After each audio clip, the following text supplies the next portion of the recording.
Hello प्यारे बच्चों, कैसे हो? उम्मीद आप बहुत ही अच्छे होंगे। तो चलिए आज हम इस वीडियो की शुरुआत करते हैं। आज हम इस वीडियो में क्या देखने वाले हैं, सबसे पहले तो आप यही जान ले। तो कह देखिए क्लास 9th के लिए है जो चैप्टर नंबर 6 है का जो नेम है रेखाएं तथा कोण अर्थात लाइन एंड एंगल्स की एक्सरसाइज है 6.2। अगर 6.2 को बात की जाए तो इससे पहले हमने बेसिक तथा क्वेश्चन नंबर 1, 2, 3 हमने कवर करा लिए हैं। अब हम जो है क्वेश्चन नंबर 4 से चलेंगे। यदि आप नई बुक देखेंगे तो नई बुक में जो है आपको क्वेश्चन नंबर 3 नजर आएगा। तो ये पुरानी बुक है तो क्वेश्चन नंबर 4 नजर आएगा। तो चलिए पहले हम क्वेश्चन को पढ़ेंगे, फिर उसे समझेंगे, फिर हम स्टेप बाय स्टेप करते जाएंगे। तो सबसे पहला काम है हमें क्वेश्चन को पढ़ना और उसके बाद उसको समझना। तो समझ लेते हैं। ये करा है आकृति में, अर्थात आपके सामने एक डायग्राम दिया है। उस डायग्राम को बड़े ध्यान से देखते हैं। यदि पी क्यू एस टी के समांतर है, इसने बोला पी क्यू एस टी के समांतर है। जैसे ये जो रेखा है पी क्यू, ये एस टी के क्या है? समांतर है। आगे बोला है एंगल दिया है पी क्यू आर बराबर 180 डिग्री। देखिए पी क्यू आर, मैंने पिछली वीडियो में बोला था जो बाहर दो नेम होते हैं पी और आर, वो दो रेखा होती है, बीच में जो क्यू होता है उसके बीच उन दोनों भुजाओं को छूता है तो वही हमारा कोण बनता है। अर्थात पी और आर दो रेखा है तथा क्यू एक दूसरे को, जहां क्यू है वहां एक दूसरे को टच कर रही है तो हमारा एंगल वही बनेगा। कितना है? 110 डिग्री का। आगे करा है और आर एस टी कितना है? 130 अंश का है। आर एस टी यानी कि आर ये रहा, टी ये रहा, एक दूसरे को एस पर टच करें तो कहाँ कोण बनेगा? जहां एक दूसरे को टच करेगी। कितने का अंश का बनना है? 130 अंश का। तो ये कह रहा है क्यू आर एस ज्ञात करें। भाई क्यू आर एस, इसका मतलब ये वाला जो एंगल है हमें ज्ञात करना है। तो आई होप आप समझ गए होंगे कि हमें कौन सा एंगल ज्ञात करना है। ये वाला भाई क्यू आर एस, अर्थात ये वाला हमें एंगल बूझ रहा है।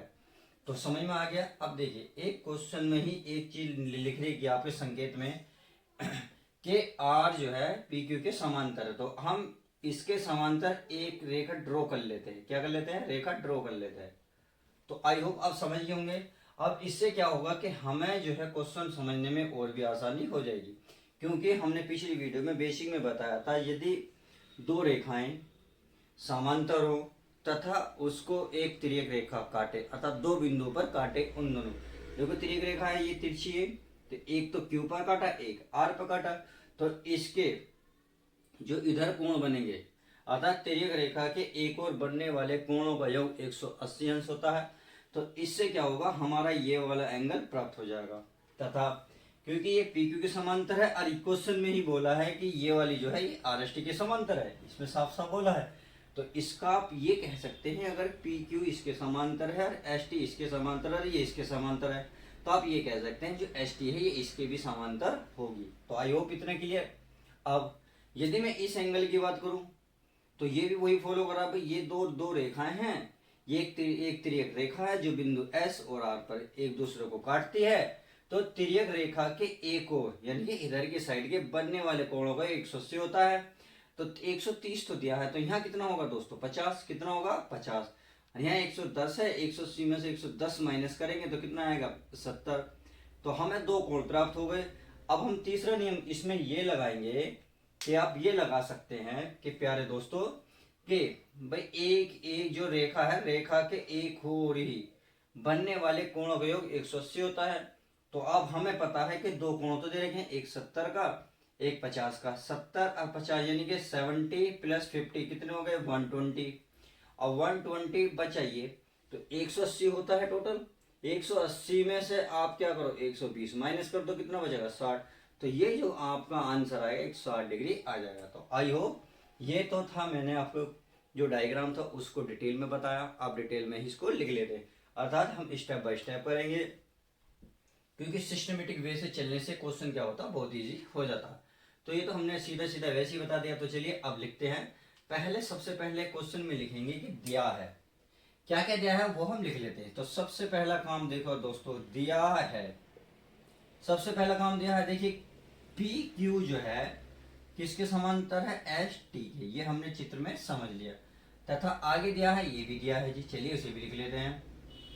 पी क्यू आर बराबर 110 अंश, ये भी दिया है। तथा एक चीज और दी है, चलिए उसे भी लिख लेने, कोई दिक्कत नहीं। RST बराबर 130। ये क्वेश्चन में हमें गिवन है, हमें कुछ नहीं करा, हमने केवल दिया है। आप देखिए दो चीज तो लगभग देता ही है, एक तो दिया है वो, एक जिसे हमें ज्ञात करना है। क्या ज्ञात करना है? ज्ञात करने के लिए हमने लिखा था कोण QRS, तो इस वाले को हमें ज्ञात करना है। तो आप लिखेंगे इसमें कि यहाँ ज्ञात करना है। क्या लिखेंगे दोस्तों? ज्ञात करना है। क्या ज्ञात करना है? हमें ज्ञात करना है दोस्तों कोण QRS बराबर क्वेश्चन मार्क। तो आई होप आप इतना समझ गए कि हमें क्या ज्ञात करना है, क्या दिया है। तो अब कर लेते हैं इसकी उत्पत्ति, अर्थात उत्पत्ति नहीं, ज्ञात करना या दिया है। तो देखिए इसे मैं समीकरण, इसे नाम 1 दे देता हूं। अब जब ये दे रखा है, देखिए PQ RST के समांतर है और PQ ये R के भी समांतर है, तो आप ये कह सकते हैं जो ST है R के भी समांतर होगी। तो आप इसका नाम कुछ रेखा का नाम रखना चाहते हैं रख सकते हैं, यहाँ मैं अगर M कह दूं, यहाँ N कह दूं, तो आप ये कह सकते हैं ST MN के भी समांतर होगी। तो मैं लिख सकता हूँ क्या? मैं बिल्कुल लिख सकता हूँ कि ST समांतर होगी किसके? MN के। अब समीकरण का मान लूँ मैं 2, तो आप समीकरण 1 और 2 से बड़े ध्यान से देखें कि समीकरण 1 में PQ ST समांतर है, ST MN के समांतर है। तो आप ये कह सकते हैं कि ST या था ये दोनों क्या है आपस में कॉमन, क्योंकि ये चीजें जो है दोनों में है, तो ये कह सकते हैं PQ MN के भी समांतर होगी। तो चलिए इतना तो आप समझ गए। अब हम कोण निकालने की बात करते हैं। कोण निकालने में आपको पता है दो समांतर रेखा है, ये एक तिर्यक रेखा है जो बिंदु Q और आस पे S पे काटते हैं। तो तिर्यक रेखा के एक और बनने वाले कोण का 180 होता है। हमें केवल ये वाला कोण दिया हुआ है, कितना? 110। तो इसका कोण और प्लस इसका कोण, दोनों का योग कोण कितना होगा भाई? 180। तो चलिए लिख लेते हैं भाई, कोण कौन सा है?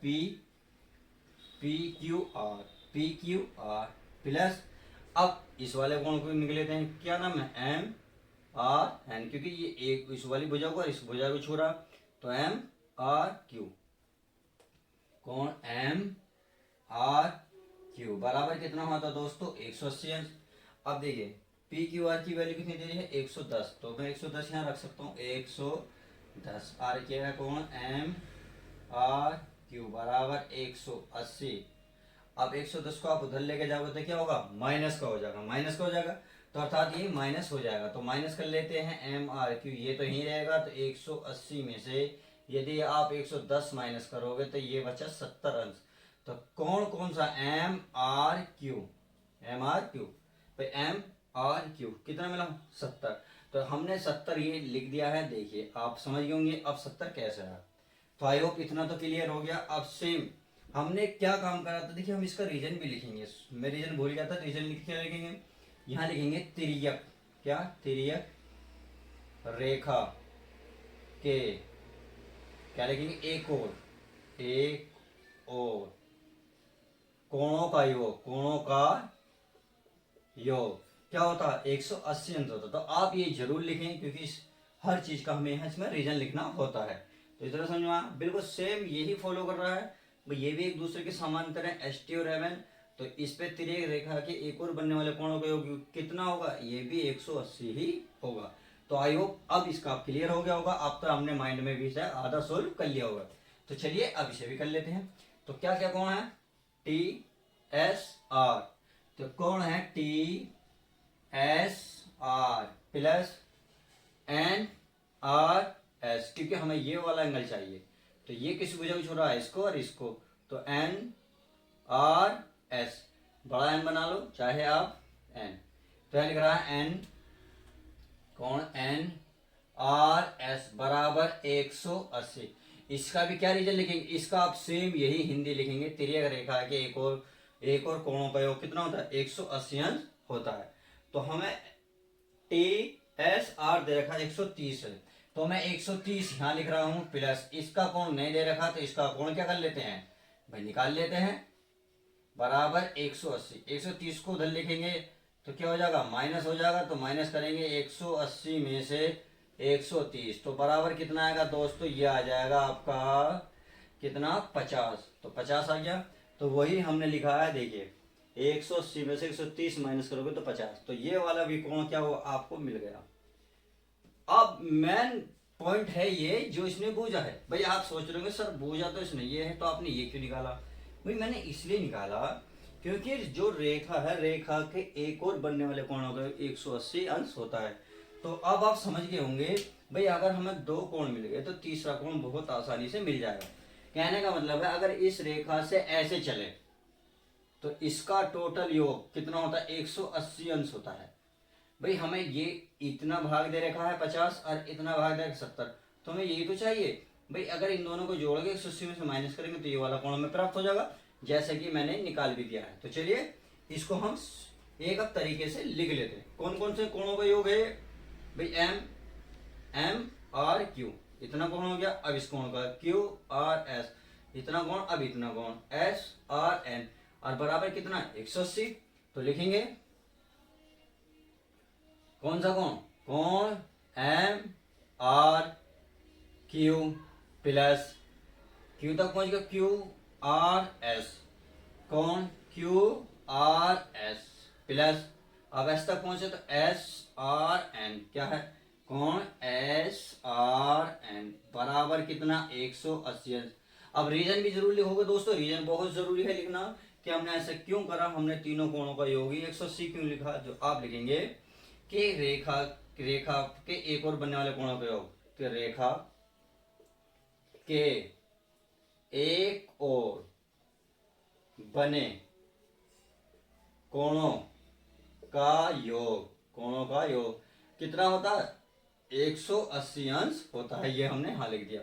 तो आप समझ में आ गए। तो M R Q, M R Q की मान कितना है, देखिए ये हमने निकाला था 70 अंश, कितना 70 अंश प्लस क्यू आर एस, यही शायद हमसे पूछ रहा है, इसके वैल्यू हमें नहीं दी, अर्थात ये हमसे तो पूछ रहा है। तो चलिए इसे भी निकाल लेते हैं। S R N, S R N की वैल्यू है 50 जो हमने निकाल चुके, बराबर 180 अंश। तो अब हमें दो कोण पता है, यदि हम इन दोनों को जोड़ दे तो कुछ सोल्व होगा। तो 70 और 50 120 यानी कि 120। तो Q R S plus 120 equal होंगे 180 के। अब 120 को यदि माइनस करें उधर जाके तो क्या होगा, क्यू आर एस बराबर 180 माइनस 120। तो आप ये कह सकते हैं कि आप सर 60 लिख दें और चुपचाप क्वेश्चन को कंप्लीट करें। तो चलिए मैंने वही काम किया है, मैंने क्वेश्चन कंप्लीट किया है, क्योंकि क्वेश्चन में इसने यही पूछा है कि बताइए क्यू आर एस कितना होगा। तो क्यू आर एस कितना निकला, 60 अंश निकला। तो आई होप आज की वीडियो आपको बहुत अच्छी लगी होगी, क्योंकि मैंने बहुत अच्छी से एक्सप्लेन किया है। तो चलिए क्वेश्चन को अब यहीं विराम लगाते हैं अपनी वाणी को। अब आप ये बताएं वीडियो कैसी लगी, अच्छी लगती है तो चैनल को सब्सक्राइब करें, लाइक करें, शेयर करें और दोस्तों में ज़्यादा बताने की कोशिश करें। तो चलिए मिलते हैं आप नेक्स्ट वीडियो में।